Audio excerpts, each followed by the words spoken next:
Welcome to all in my YouTube channel NCERT e-teaching.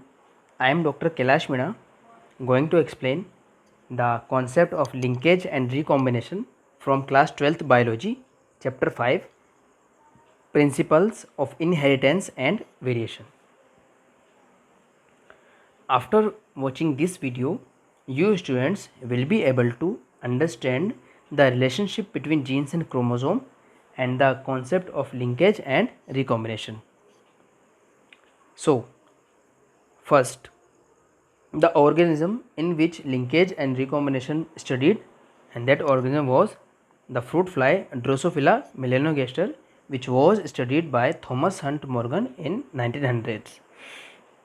Why Thomas Hunt Morgan or T.H. Morgan chosen the Drosophila melanogaster, which was fruit fly? Because of the same reason John Gregor Mendel chosen the pea plant. What was those reasons?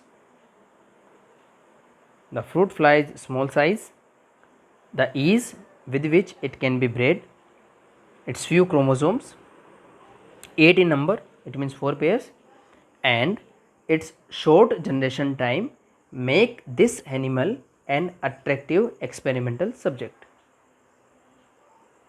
So, before going to the discussion of linkage and recombination in fruit fly, first let's consider the chromosomes and crossing over and meiosis. As I have explained in my previous video of chromosomal theory of inheritance given by Sutton and Boveri, that the behavior of chromosomes resembles the behavior of Mendel's genetic factors, and Mendel's laws, either it is law of dominance or law of segregation or law of independent assortment, can be traced by the behavior of chromosomes. But as the law of independent assortment says that alleles for different characters assort independently to each other during gamete formation, we can see that actually chromosomes are assorting independently to each other during meiosis or during gamete formation. And as we all know, there are far more genes than chromosomes. So it is obvious that one chromosome will have many genes. So if genes are located on different chromosomes, then they will assort independently to each other, and this was the case in the case of Mendel, because the 7 characters Mendel have chosen, either they were located on different chromosomes, or if they were on same chromosome, they were assorting independently to each other because they were far apart on those chromosomes. Now let's consider this diagram.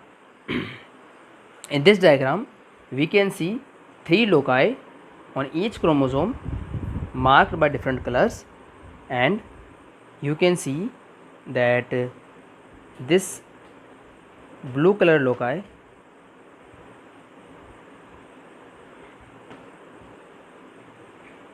yellow color loci, and red color loci. These 3 loci are demonstrating here, and the blue color loci is far apart from red and yellow loci, and red and yellow loci are very close together.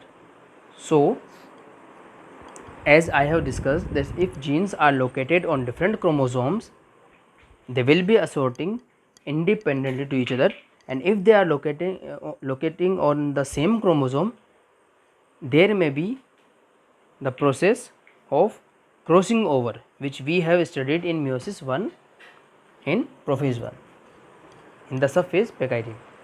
So if crossing over happens and the physical exchange between non-sister chromatids happens, then the chances of crossing over will be more between this blue loci and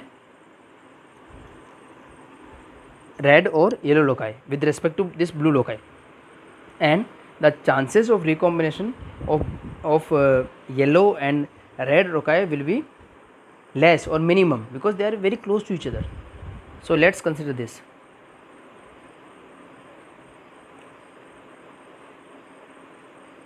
In this homologous pair,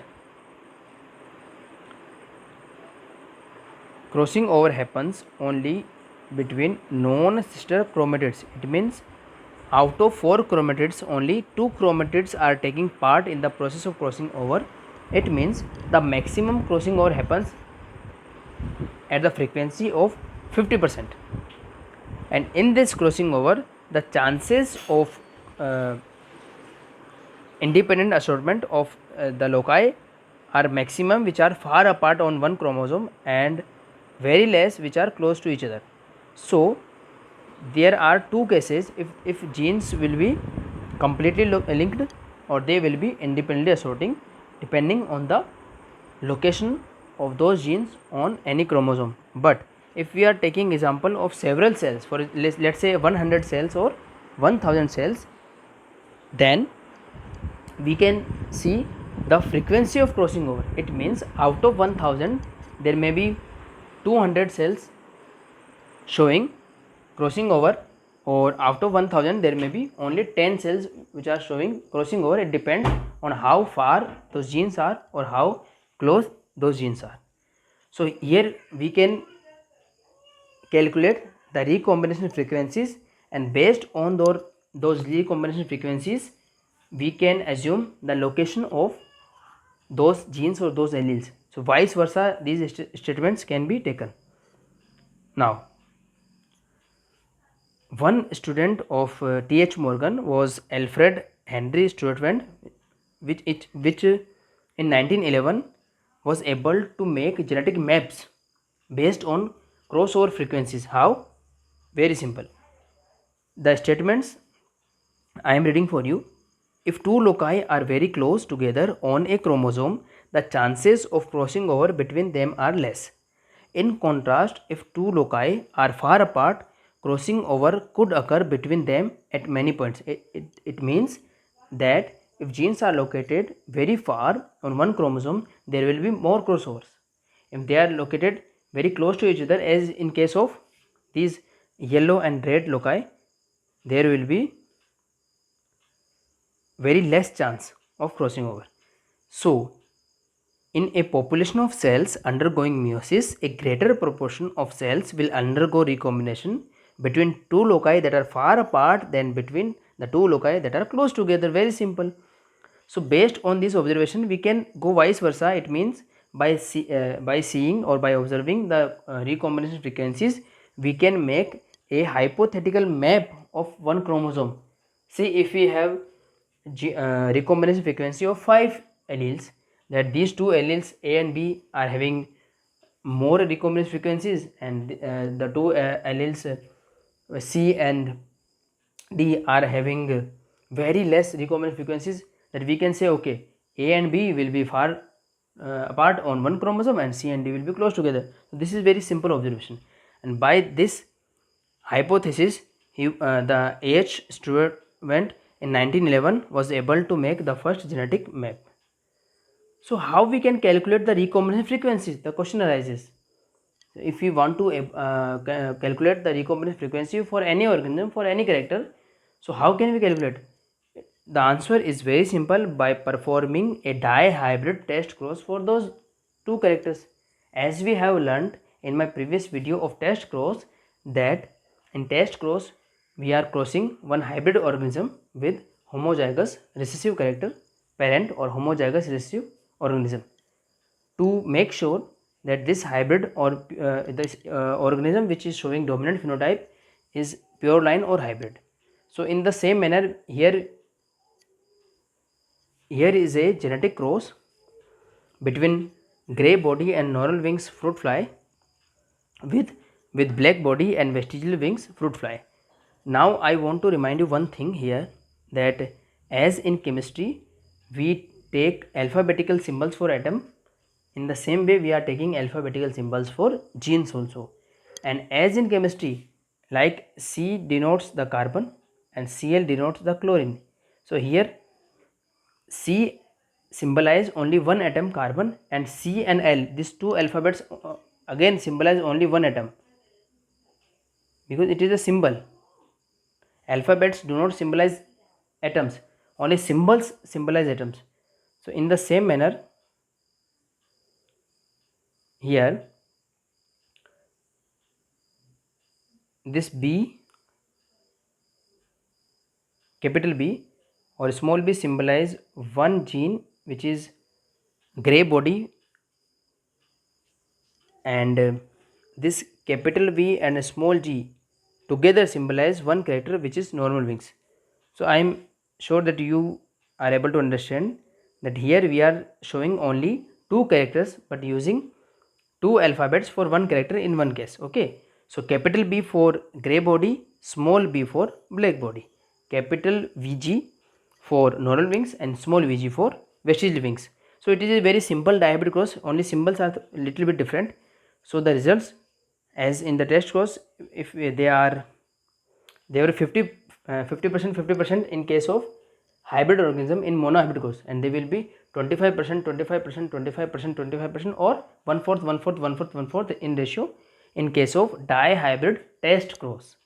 So here, because of the same reason, these are the expected results which are in equal proportion. But what Th. Morgan got, or what we will get by this experiment, is that we are having more parental combinations than the recombinants. Now you will question that what is parental combination, what are recombinants? So the answer is very simple. The organisms which resembles the parents we have taken in the starting of genetic cross are called parental combinations, and the organisms which were new combinations of characters are called recombinants. So in this example we can see that these type of organisms we can see in this parent, this type of combination we can see in this parent, and these two combinations are recombinants. It means it's new combinations. We have taken gray body color normal wings female and black body color vestigial wings male, but we are getting gray body color with vestigial wings and black body color with normal wings. It means these are recombinants, and these previous organisms are parental phenotypes. So in the result we are seeing that parental phenotypes are more in number as compared to recombinant phenotypes, but in accordance with Mendelian dihybrid cross or law of independent assortment, we will expect these parental phenotypes and these recombinant phenotypes in equal proportion. So this is showing that genes are not assorting independently to each other because of linkage. It means these genes of body color and wing shape will be on the same chromosomes, and the recombination frequencies are showing that they are very close to each other. So some alleles do not assort independently because of linkage. Morgan's studies showed that the genes for body color and wing size in Drosophila are linked. So their alleles do not assort independently. Linkage accounts for the departure of the phenotype ratios observed from the results predicted by Mendel's law of independent assortment. Now, what conclusion we got from that experiment, or what conclusion Thomas Hunt Morgan concluded? That some of the crosses with fruit flies resulted in phenotypic ratios that were not in accord with those predicted by Mendel's law of independent assortment. Morgan crossed Drosophila for two genotypes, capital B, small b, capital VG, small vg, and cross recessive for two different characters, as we have seen in that diagram. And as I have said that B was dominant, capital B was dominant, small b was recessive. It means gray body color was dominant, black body color was recessive, and wild type wing was dominant and vestigial wing was recessive. And we were expecting, or Morgan was expecting 1:1:1:1 ratio as in Mendelian test cross, but we got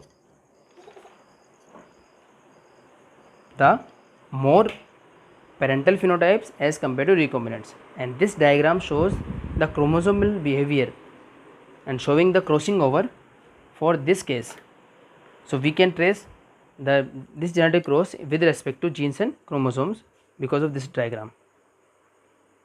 Now these results became understandable to Morgan when he assumed that these two loci are on the same chromosome, as I have discussed, that is, they are linked.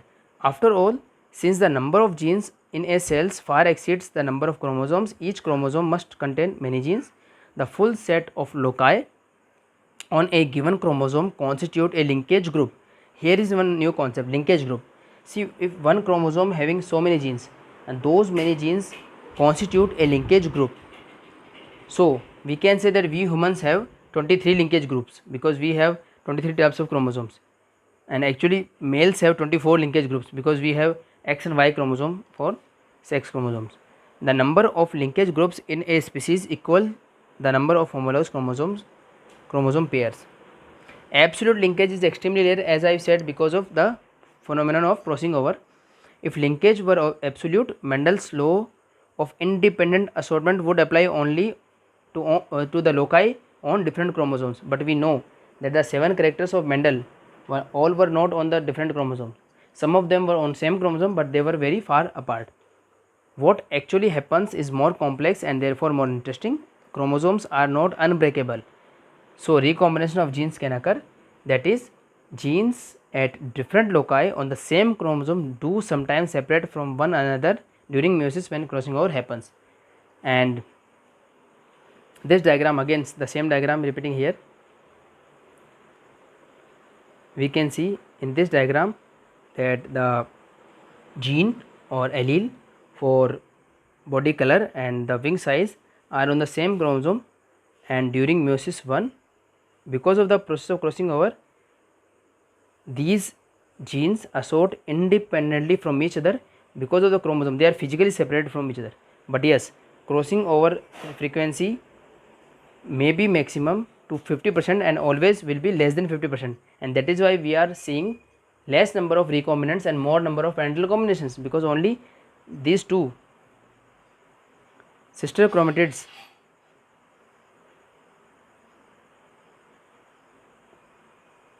are involved in the process of crossing over. What I means to say that we will observe always less number of recombinants and more number of parental combinations, because crossing over will happen with the boundary or with the limit of 50%. Now this is the again the cellular representation of the same genetic cross. You can correlate those symbols with cells and with these results. What are recombinant frequencies now? By comparing these results and by having simple calculations, see in this example we are having 944 black and vestigial and 965 wild type parental combinations. It means the black body color with vestigial wings and gray body color with normal wings. These are parental combinations which we have 944 and 965 in number, but the recombinants were only 206 and 195. When we calculate, when we join these numbers, it means 206 plus 185, there will be 391 recombinants, and if you total the total number of officers, it will be 200 and 300, 2300. So if we calculate the frequency, if it will be 0.17. So for making genetic maps, Alfred Student used the percentage of these ratios and gave them a hypothetical unit or one unit which was termed as centimorgan, because he honored his teacher for making genetic maps. So let's see how he made the first genetic map. This is the first genetic map which Alfred Student made, and here he used small c capital M. It means centimorgan. It is not centimeter. Centimeter is small c and small m.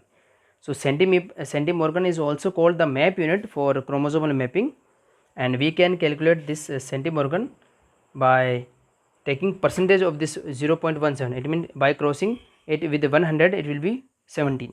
So it will be 17 centimorgan. So by performing many dihybrid test crosses, by taking recombination frequencies of many dihybrid test crosses, he was able to make a genetic map.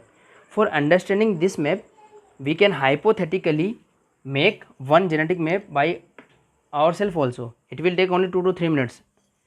Now let's consider this example. See, if we have 3 genes, 3 loci, namely A, B and C, and we do not know what will be their location, we are only assuming that where would be gene A, B and C. So for that we need to perform many test crosses with AB, by taking example of AB, by taking example BC, by taking example of AC, and by performing these 3 dihybrid test crosses, we will compare the results and then we will make the genetic map. So after performing those crosses, if we get results like this, so in first genetic cross we will take the genes A and B. So the test cross will be between capital A small b, capital A small a, capital B small b, and the small a, small b, small b, and the results are here. So we can see we can add this 50 plus 50 and we can calculate the frequency. Now the frequency will be 0.1 or multiplied by 110 centimorgan. So gene A and B will be 10 centimorgan far apart from each other in one chromosome. Next we will perform a cross between A and C by taking example of A and C. Again we are having these results. So here we have 40 plus 40 recombinants, it means 80, and the frequency will be 80 out of 1000, it means 0.08, it means 8 centimorgan. Now we can plot these two genes like this. Now finally we will have again dihybrid test cross between B and C, and the results are 10 plus 10 is equal to 20 out of 1000, it means 0.02 or 2 centimorgan multiplied by 100. So the location of B and C will be this like this. So finally if we combine these results, the final map would be like this. So it is a very daunting task to perform 3 dihybrid test crosses as such, but if we have results in our notebook or in our test paper, we can easily make the genetic map, because simply we will add the number of recombinants and divided by the total number of offspring, then we will get some result. It will be multiplied by 100 to get the centimorgan, and here we have A and B 10 centimorgan apart, A and C 8 centimorgan apart, and B and C 2 centimorgan apart, and by using these data we can make a genetic map that in a chromosome this may be the location of this chromosome. This is how we make a genetic map. This is very simple if you want to understand this, although it is not included in our NCERT syllabus, but if you are able to make your own genetic map, then you can able to understand how Alfred Stewart made his maps by using the recombinant frequencies. So this is all for today. Our next topic will be sex determination. Okay, before concluding this chapter, I want to take your focus on the example in our NCERT book. So in NCERT book there are 2 dihybrid test crosses are shown. Now after my discussion, I am assured that you are able to understand what is a dihybrid test cross, and you will be able to understand the results of this test cross also. In an NCERT book there are cross A and cross B are showing, and simply the means of that cross is that the number of recombinants. So in the first case the number of recombinants are very less, in the second case the number of recombinants are more. So you can say that in the first case gene Y and W are very close together because the recombinant frequencies are very less, and gene W and M are very far, actually they are far apart from as we compare to Y and W, because the the recombinant frequencies are more.